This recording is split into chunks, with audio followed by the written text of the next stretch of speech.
C'est un scandale. Bon, ça va peut-être devenir une rubrique récurrente.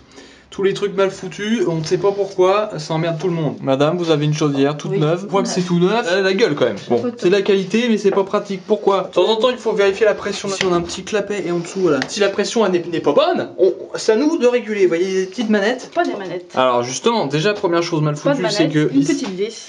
il faut se faire chier avec ça. Un tournevis plat. Parfois, c'est bien fait, il y a une manette. Ça peut être fait comme ça. Pourquoi ils en ont pas mis une petite là?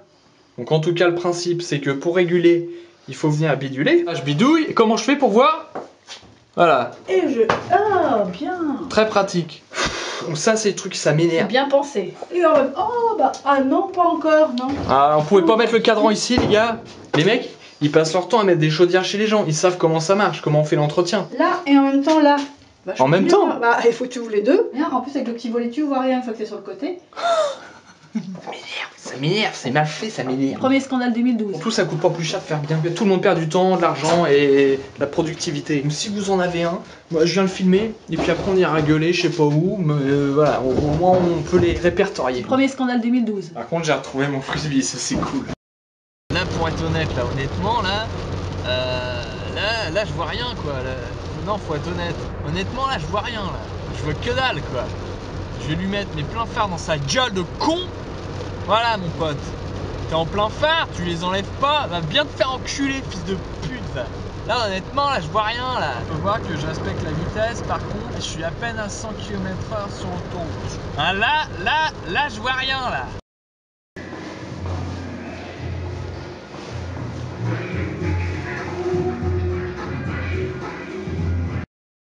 Han Suyin est la pluie pour ma soif, donc ça se passe en Malaisie après la guerre, et suite à la victoire des Alliés, les Japonais ont dû partir, et il laisse place donc à un nouvel envahisseur, un envahisseur plus légal, les Anglais, en tant que colonisateurs, qui viennent soi-disant régler les problèmes d'après-guerre. Car ils veulent enfin s'auto-gouverner. Ils préfèrent une mauvaise dictature malaise à une démocratie anglaise, par exemple. Donc le roman, il aborde toute la complexité de cette situation. Une population chinoise, une population malaisienne.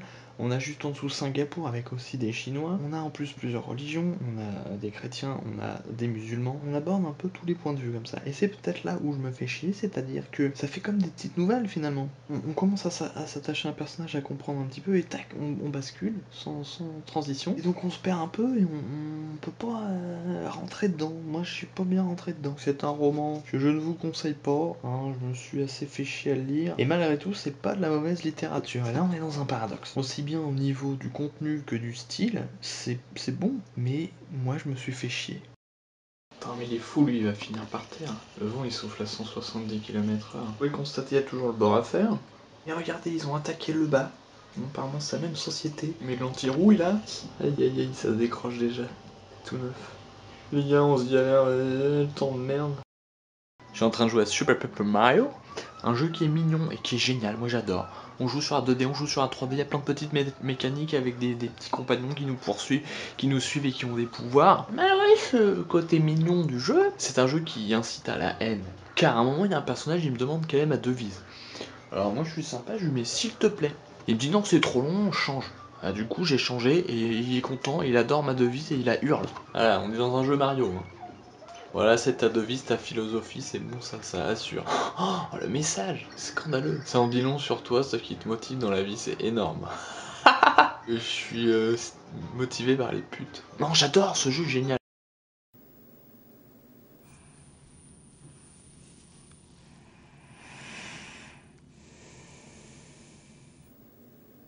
C'est dynamique.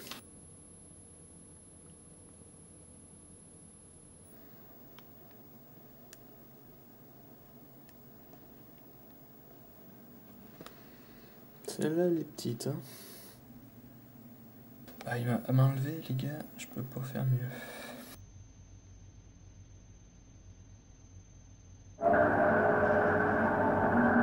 C'est chaud. Il y a du vent. Il y a trop de vent là.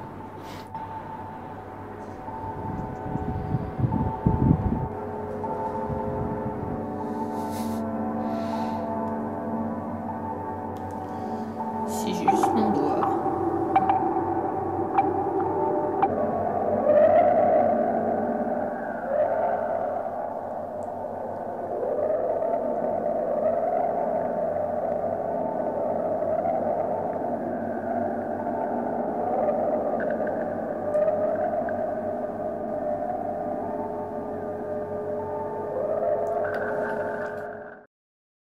Ah oui, tiens, c'est spécial. Je pense que ça va tenir longtemps ce truc.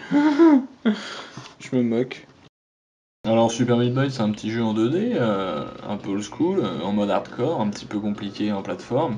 Et quand vous avez fini le stage, c'est un jeu, faut beaucoup mourir pour réussir. Il vous propose de revoir toutes vos morts simultanément. Toutes mes morts, toutes mes parties en même temps se superposent. On voit qu'à l'aller, il y a les gens, il y en a pas mal. Et là, pour la partie retour, déjà, il en reste plus beaucoup, il y en a 4-5. Il y en a un seul qui va réussir à aller jusqu'au bout. C'était pas celui-là, c'est le deuxième. Voilà. Eh bah. Marrant ce système. Un petit exemple, on voit très nettement l'endroit précis où je suis mort tout le temps. Là, on est 40 000 mecs. Oh putain. Et tout le monde disparaît. Et il n'y en a qu'un seul qui passe. On va faire un petit gros plan de ce passage, ça va être trop marrant. C'est un scandale. J'ai eu un t-shirt sympa Noël. Faudrait qu'on m'explique l'intérêt de mettre un gros placard d'étiquettes au niveau dorsal qui démange en permanence, qui est là, qui gêne, qui pique, qui gratte. Quel est l'intérêt? Êtes-vous des professionnels des costumes ou pas? Qu'on choisit des matériaux adaptés normalement. Voilà, je filme bien votre marque. Cette marque-là, ils mettent des étiquettes de merde. Donc je suis obligé d'y aller. Hop, tac, tac, tac. Le rendu est fini. D'enlever moi-même. Alors forcément ça va laisser des petits trous, mais je préfère ça que sinon je peux pas le porter. C'est pas du boulot ça, je suis désolé, c'est con. On peut le mettre dans la rubrique, des trucs débiles, c'est hyper rêche. Il y a des petits frottements là, contre le dos en permanence, dans toutes les directions, que c'est insupportable. C'est le premier t-shirt que vous avez conçu ou quoi? Oh, Bisbee, tu vas sur la liste des trucs à la con. Oh ça fait du bien. On sent, on est allégé, il y a un truc qui s'est envolé. Alors vous voyez, moi je trouve pas de travail, mais par contre les plombiers ils en ont beaucoup, donc ils ont pas eu le temps de faire encore. Vous voyez, vieille cabine, vieux fil pour que ça tienne en haut, tout petit, plus de bidet par contre, plus de bidet mais un tuyau qui dépasse. On a tous ces problèmes là. Normalement vendredi après-midi je fais une vidéo, tout est nickel. Le nouveau bac, plus de place, et la cabine qui est pour l'instant un simple carton. Normalement, tout est installé. Et le petit tuyau est raboté. Mon meuble moche, je peux le mettre. Et là on sera impeccable. Dernière fois que vous le voyez, normalement. Hein. Ce qu'on sait jamais dans la vie, il peut se passer des choses qui fait que c'est pas fait. Et puis... Mais normalement, oui. Parce que là, le propriétaire, il passe samedi. Et apparemment, le plombier, il a envie que ce soit fait avant qu'il passe, tu vois. C'est pour ça, ça lui a mis un petit coup de pression, c'est pas plus mal. C'est quand même génial d'être nul au point que quand un gars vient te dépanner à midi, tu es encore dans ton lit. Tu sautes en sursaut de ton lit, arrêt cardiaque, tu mets tes vêtements vite fait, tu fais ça pour pas que ça se voit trop, mais ça se voit quand même. À midi, mais c'était pour la machine. J'avais constaté de la lumière sur le côté qui clignotait, comme s'il y avait un néon en dessous sur une voiture tuning. Mais sauf que je savais que sur ma machine, il n'y avait pas de néon tuning. En plein jour, hein, je voyais la lumière clignoter, les petits gars. J'avais peur. Petite odeur de brûlé vite fait. Non, c'est normal.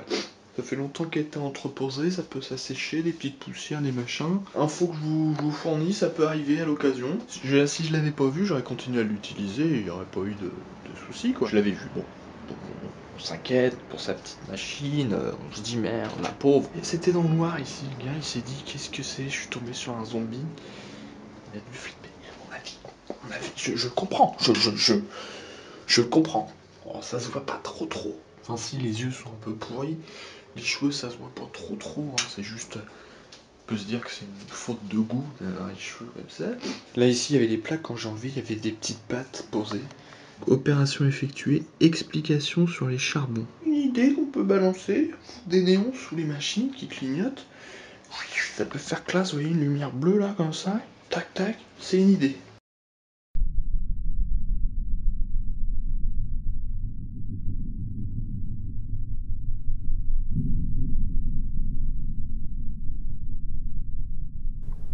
Allez, je fais son petit délire devant mon écran.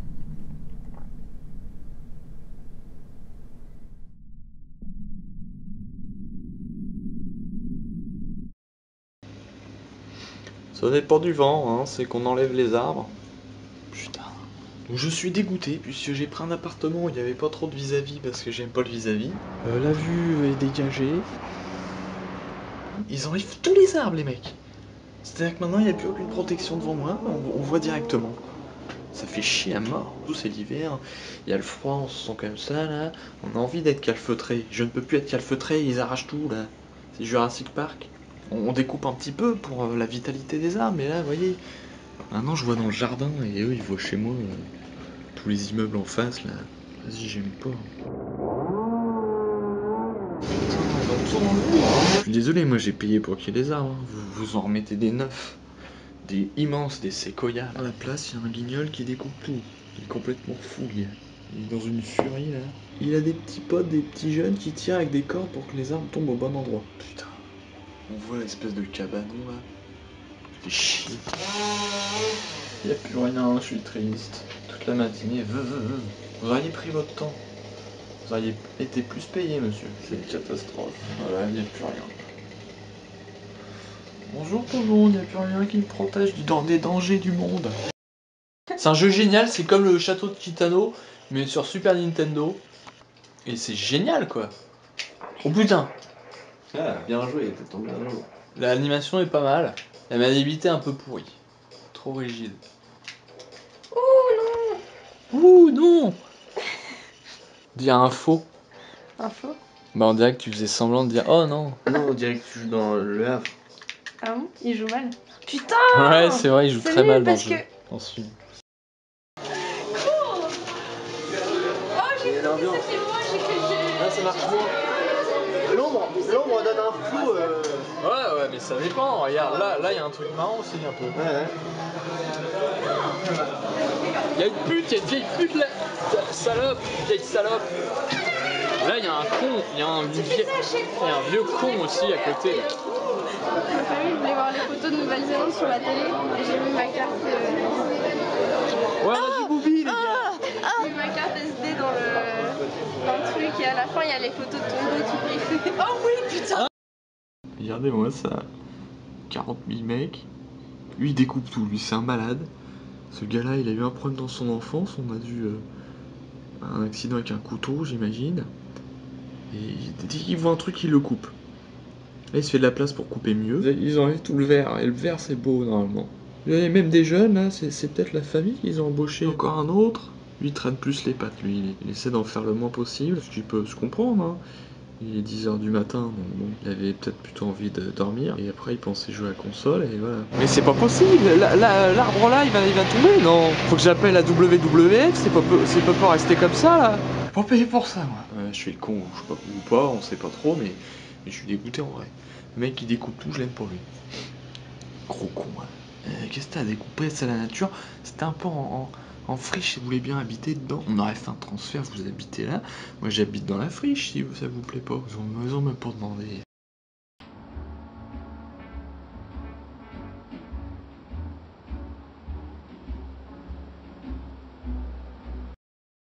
Ouais, j'ai une sale gueule, on peut le dire. Bon, je me suis levé là à 8h40. Oh putain. Officiellement, ça doit être ma dernière douche. Dans ces conditions-là. Voilà, on voit le dessin, c'est beau. J'ai du mal à m'endormir en ce moment, donc pourtant je me suis couché raisonnablement. Hein, il devait être minuit et demi, mais quand tu mets 2 heures à t'endormir... Voilà, bon, c'est chiant. Je me souviens même avoir vu 4 heures sur la réveil. Je sais pas comment je fais. Bref, ils ont intérêt à venir, les mecs. J'essaie de les filmer un peu.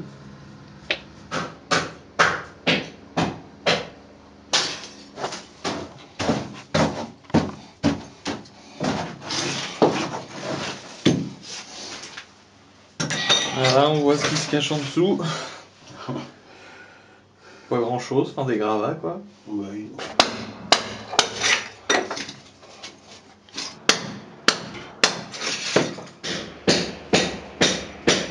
Ah, moi je suis toujours sur le petit voxel. Ça fera bizarre de revoir ça dans un an. Bah heureusement que je vérifie. Le mec il se casse, il laisse la lumière allumée. Ah, c'est un peu cassé là. Pourquoi il l'a mis de ce côté là? Semi-moderne, c'est-à-dire qu'on met un vieux bout de truc dur. Et là on fout un truc qui permet de régler la hauteur. Faudra réparer ça. Il y a moins de marge qu'avant. Si on compare. Avant on avait tout ça de hauteur, il n'y a plus que la moitié. Merde, il n'y a plus de batterie. Donc comme vous pouvez le voir, c'est tout pourri dans ce coin-là. Et là-bas aussi. Donc il faut faire quelque chose. Alors j'ai investi dans ce petit bout de carton. Et dans un meuble moins 40%, ce qu'il était déjà de case. On va mettre le bout de carton là-bas, le meuble ici. Et on va faire un avant-après. On va voir qu'est-ce qui est mieux. Est-ce qu'il y a une amélioration? Est-ce que j'ai gaspillé mon argent ou pas? C'est bien dégagé, je peux remettre encore plus de trucs, il y a la place, et je peux laisser poser des trucs sur la petite surface. Et là, de l'autre côté, vous voyez, pareil, c'est un peu plus propre, hein, ça va pas tomber vu que c'est plus posé sur des cartons. Il y a encore trop de trucs qui traînent, hein, mais j'ai pas encore fait le tri, au moins c'est rangé. Je sais, ça, je sais pas encore comment faire, je pense que ça ira dans le meuble, mais j'ai pas assez de câbles ici. Ouais, ça j'ai pas dit, ce matin j'ai vu le proprio, foutage de gueule. Le mec, genre, il va se plaindre avec les propriétaires de 3-4 appartes qu'il loue. Il va se plaindre à moi que ça lui coûte cher, alors que je vis avec 672 € par mois. Les prises toutes bousillées là, ça. Là, j'ai peur parce que je l'ai un peu refixé, mais il dit ouais, mais ça vous pouvez refaire là, vous faites une saillie dans le mur. Je lui fais non, c'est pas à moi de le faire, monsieur.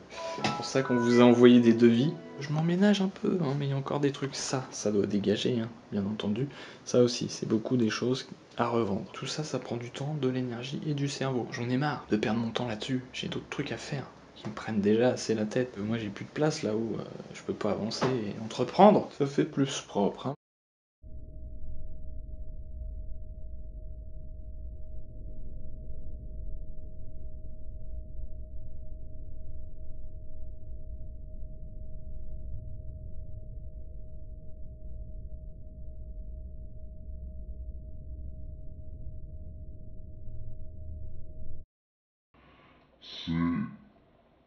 J'ajoute de toute façon, c'est le plus hybride de toutes ces machines-là. C'est le plus hybride, c'est ça. C'est-à-dire celui qui est bon dans les deux.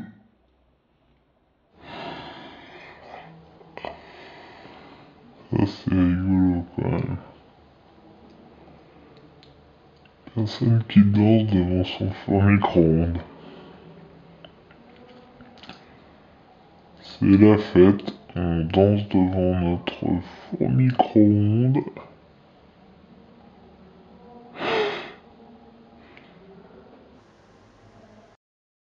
Bah on continue les transformations.